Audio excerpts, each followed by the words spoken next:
Welcome back to Health Tech Explorer's channel. Today we will talk about how clinical research teams transform raw medical data into meaningful evidence. The process begins with meticulous data preparation, cleaning, organizing, and validating information collected from electronic data capture systems, patient registries, laboratory results, and wearable devices. This crucial step removes outliers, resolves missing values, and ensures consistent formatting, building a strong foundation for reliable analysis.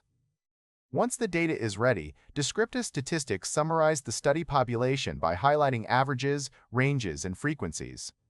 These insights reveal demographic patterns, baseline health, and treatment responses. Researchers then apply inferential methods such as t-tests, ANOVA, and regression models to compare groups, explore correlations, and predict how multiple factors influence outcomes. Survival analysis, including Kaplan-Meier and Cox models, is used to examine time-to-event data like patient survival or disease progression, vital in studies of chronic and life-threatening conditions. For more complex challenges, modern studies increasingly rely on machine learning. Algorithms identify hidden patterns, predict risks, and classify patients into subgroups that respond differently to treatments.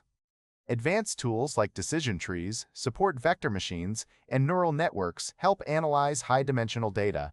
Natural language processing further enriches analysis by converting free-text medical notes and literature into structured knowledge.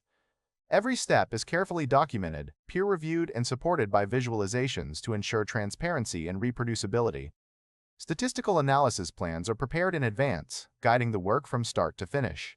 Ultimately, this rigorous process turns raw clinical trial data into clear, actionable evidence shaping, regulatory approvals, informing clinical guidelines, and advancing patient care around the world.